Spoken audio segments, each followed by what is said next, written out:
1980, on Philadelphia's home court, rookie sensation Magic Johnson delivered Los Angeles an NBA crown.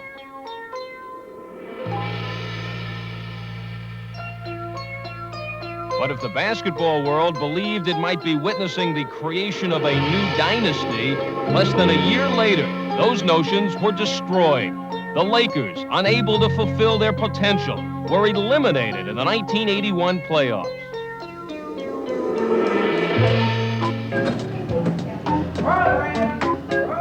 Philadelphia has had its share of frustration as well.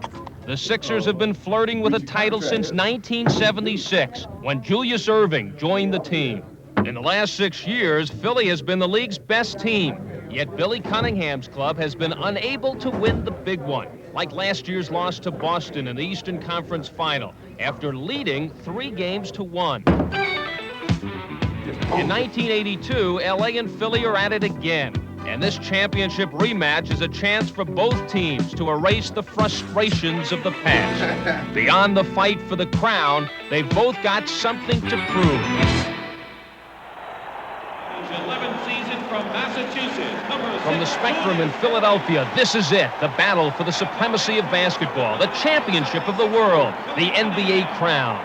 This contest is a story with all the elements of a Hollywood script. A rematch of 1980 set against the dramatic backdrop of these teams' frustrations in 1981 and their heroic struggles back to this championship round. Los Angeles is undefeated in the playoffs this year. And Philadelphia, well, to tell the Philadelphia story, you've got to go back to the Eastern Conference Final, where just like last year, they led Boston 3-1. The banner-draped rafters of Boston Garden. No team ever dominated a sport the way the old Celtics dominated basketball. In fact, no team has repeated as champions since Bill Russell's '69 Celtics. These men are the keepers of that legacy and the current defending champions. But that title and their hopes for a new Celtic dynasty are in jeopardy tonight. Down 3-1 to Philadelphia, they desperately need another miracle like last year's incredible comeback, especially since playmaker Tiny Archibald is injured. And as Celtics coach Bill Fitch explains, when the band loses its lead horn player, the music is going to sound a little different. But the sound tonight beating down through the Garden sellout is the same intimidating thunder which Cunningham had heard last year. And then the entire evening begins to look familiar as the Celtics announce that this series isn't over yet. The Celtics, on a 7-for-8 shooting performance from Robert Parrish, roll to a 20-point halftime lead. Could the improbable, the unthinkable happen again? Do the Sixers have some date with destiny? By the middle of the third quarter, the game is over, and there is little doubt the Celtics have returned to form.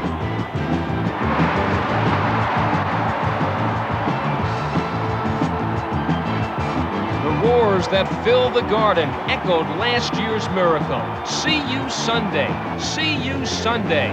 A foreboding incantation summoning the ghosts of Celtics past, declaring that the series will not end in Philadelphia on Friday, and that there would be a Game 7 Sunday in Boston. Welcome to the Spectrum. Selling pretzels is good money when there's a sellout crowd at the Spectrum. But the newspapers warn that if Philly doesn't win tonight, it may be the last sellout crowd this franchise sees. But from the start, the Sixers jump to a 15-point advantage and silence any talk about a Boston jinx or the Kelly Green specter of the ghosts of Celtics past. 15 points can disappear in the blink of an eye in this league, however, and slowly but surely, momentum is shifting. Things start rolling the Celtics' way. By the end of the third quarter, the crowd is considerably quieter, watching the Celtics peck away at a dwindling Sixers lead.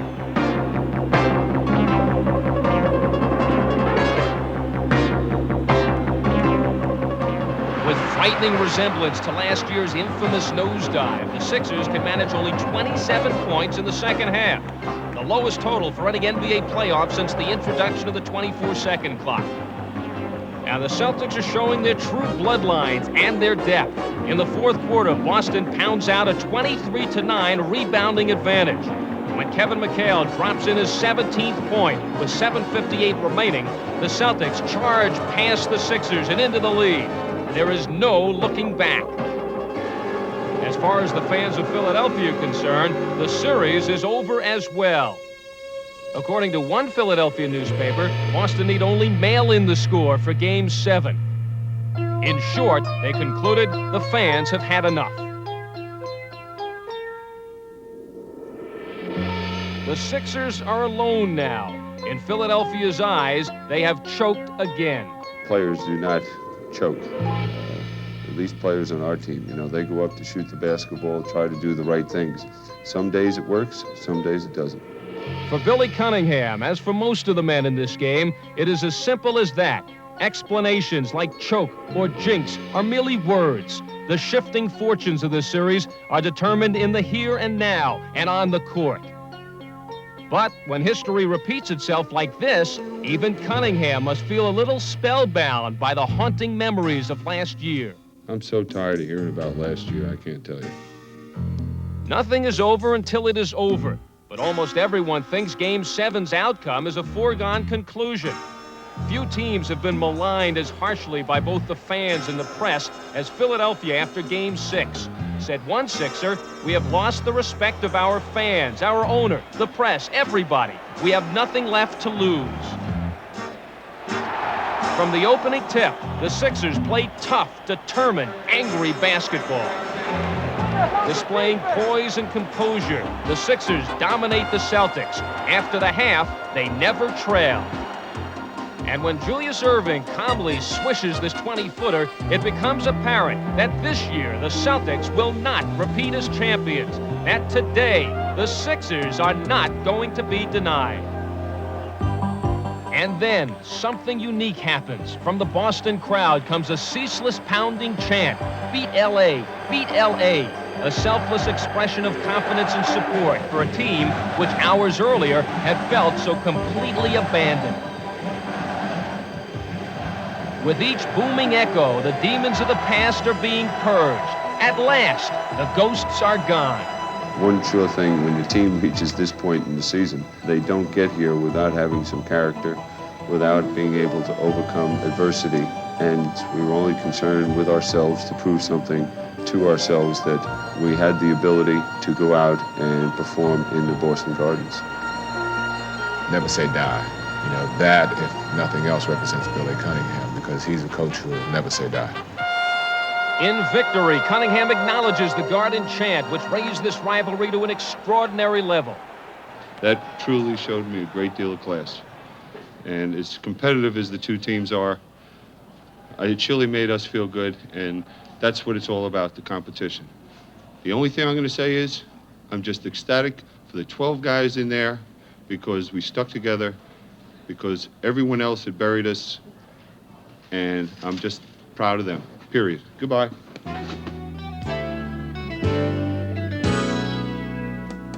Meanwhile, out west in Los Angeles, opening night for the Laker playoff season is a gala event. 1981's Lakers show closed early. L.A. was reigning champion last year when Magic Johnson returned after a midseason knee injury. But the team had trouble readjusting and was eliminated by the Houston Rockets. At this time last year, the Lakers were packing for summer. Things were pretty quiet in the Laker locker room.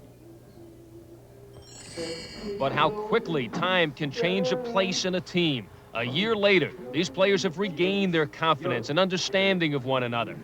The old chemistry and the magic are back.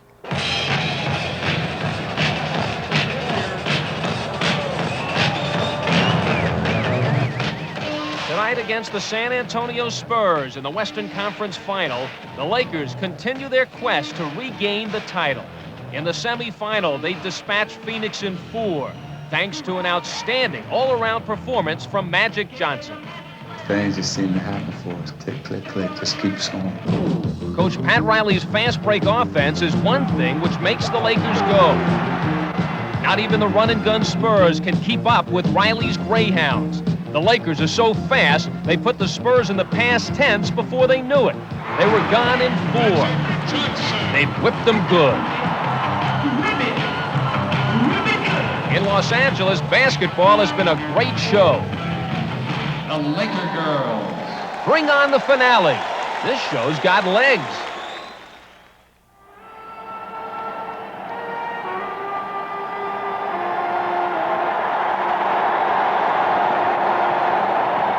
Only Grover Washington's gentle anthem refrain could restrain the pressurized spectrum, for this series promises to be explosive.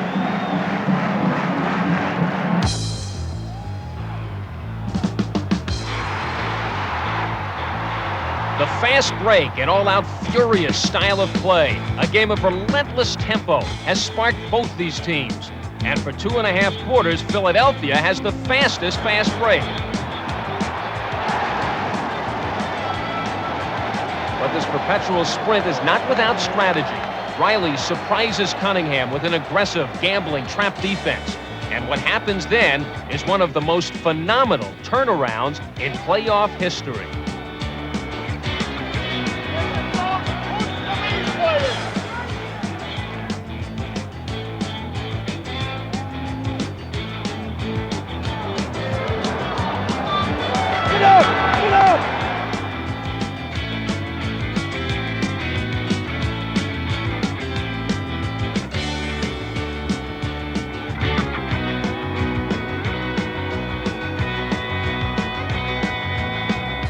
In just 10 minutes, the Lakers run off a 40-9 scoring blitz. The Spectrum is stunned by the awesome LA offense. But Cunningham knows it's their trap defense that's done the damage. It's a defense he thinks is illegal. And if the Sixers are to salvage a split in Philly, he knows he must prove it. Robert Perry's hit me on top. I think he brought Game 2 is going to be a long one for referee Darryl Garrettson. That's because he's the pivotal figure in this sideline strategy battle going on between Riley and Cunningham. Cunningham has got to stop LA from playing its trap defense quite so enthusiastically. That's where Garrettson comes in. Billy must convince Darryl that what the Lakers are doing is illegal. I do know the rule. That is not. You can call it anything you like. It's legal. I'm going to tell you that right now. Watch me. Watch me. I'm going to be in charge of you. I know what it is. What are you yelling at? But the line between persuasion and provocation is a fine one. So if he can't talk Darryl into it, he'll show him. By bringing Bobby and Caldwell Jones outside offensively, Cunningham forces LA to play his team man-to-man. When the Lakers fail to match up, the zone becomes obvious. Who's back in no play? It's an illegal defense. Who? McAdoo. After that, the Lakers play their traps much less aggressively, and Cunningham's strategy helps Philly maintain a modest advantage. But a margin like this is never comfortable in the NBA, especially against Riley's Greyhounds. And when a small Lakers spurt cuts the margin to 8 and starts looking like Game 1's ominous avalanche, it is, as they say in the NBA, winning time. And when it's winning time, Philly looks to one person. With a game on the line, Julius Erving takes this rebound coast to coast, sparking Philly to 6 unanswered points. Dr. J is capable of winning basketball games all by himself. And tonight, as he's done time after time, Erving takes Philly's fate in his own hands, and he delivers LA its first playoff loss. The cheers do not stop for the rest of the game, as Philly expresses its thanks for the efforts of this team, this man, and this man as well. He'd had a great game, too.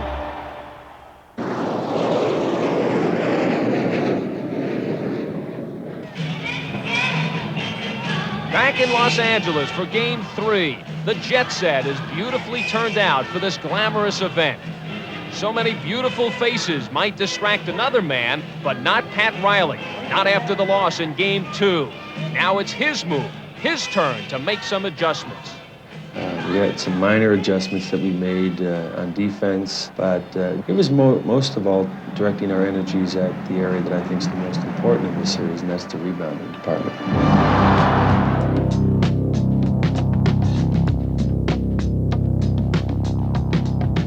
Having the ball is the most important thing because the team that gets its game going first. You can't run if you haven't got the ball.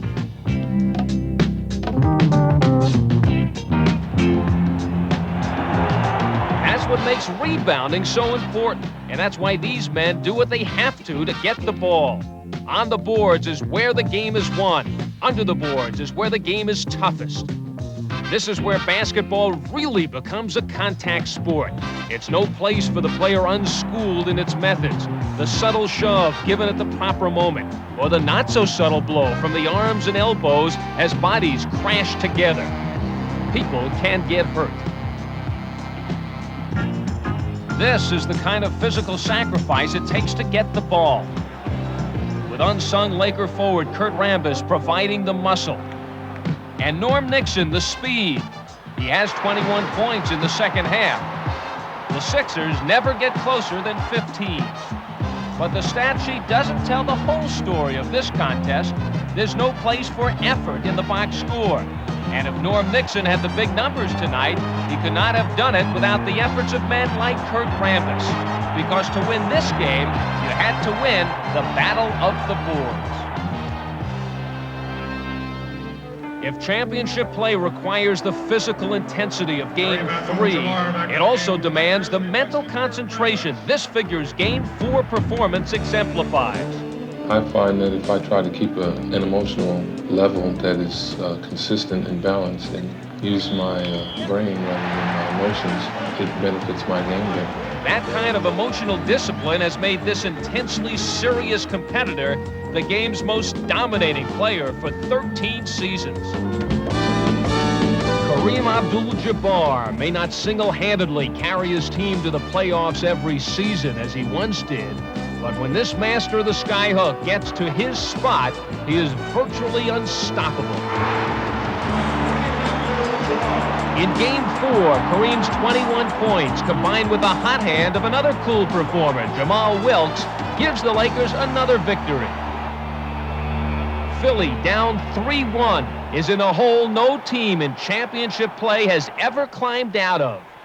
We've been in this position the opposite way, being up 3-1, and we know that you got to win 4 games, and we're looking forward to coming back to L.A. That's a foul. What is this book? If Billy Cunningham is going to sing California Here I Come tonight in Game 5, the Sixers will have to do a little jamming in Philly first. When Andrew Toney gives Philly its first lead of the second half, the crowd tunes up for a little chorus of its own.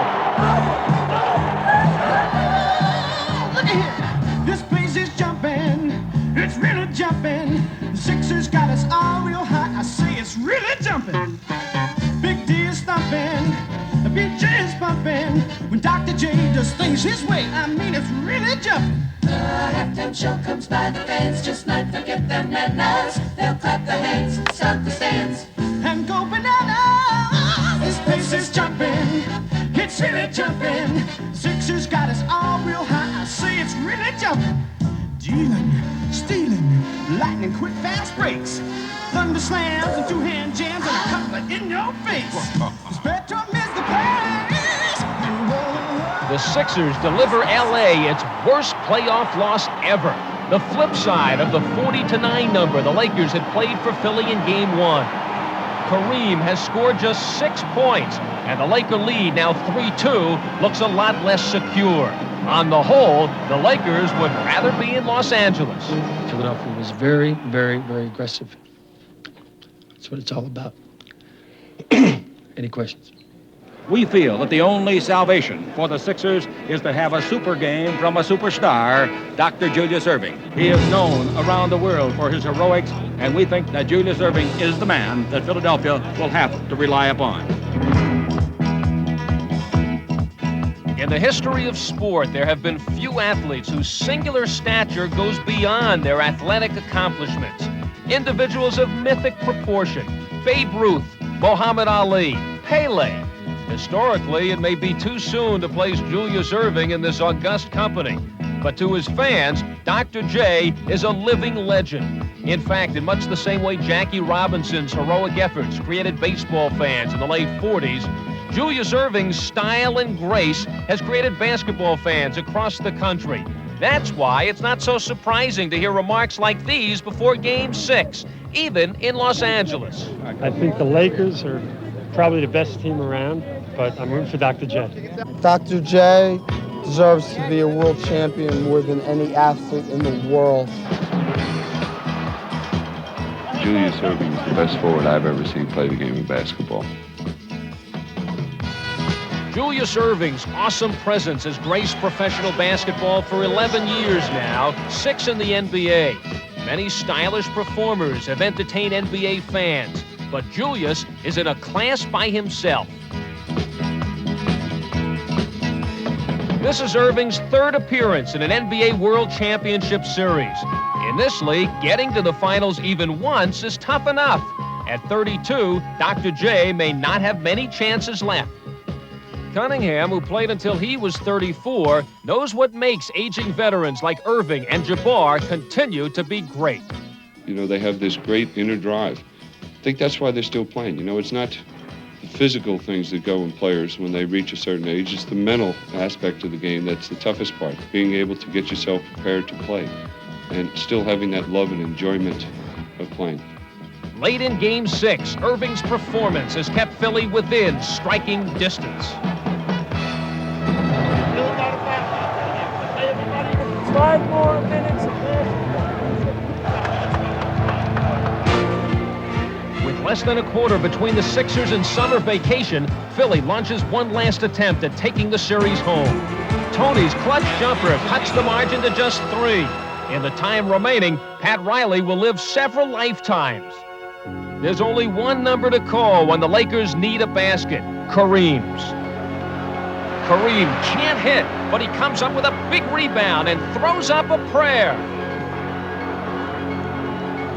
With game momentum hanging in the balance, Kareem's second effort finally drops through. Fouled on the play. His free throws give LA a much more comfortable 6-point advantage.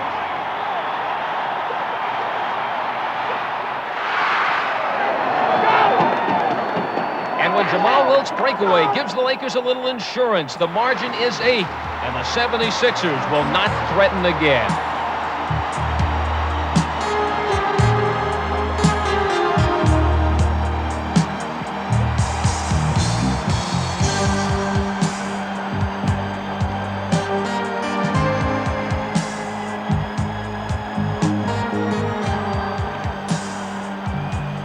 They're 13 seconds away from the championship. And now the Los Angeles Lakers start The Lakers are about to become champions for the second time in 3 years. If history calls this 12-2 playoff team one of the best of all time, the Lakers deserve it. And the Sixers, they too had played like champions. They had shown as much heart in defeat as the Lakers had in victory.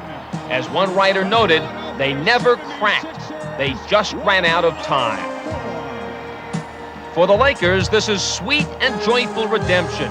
They had waited 2 years to prove they were still the best in the world. #1 again.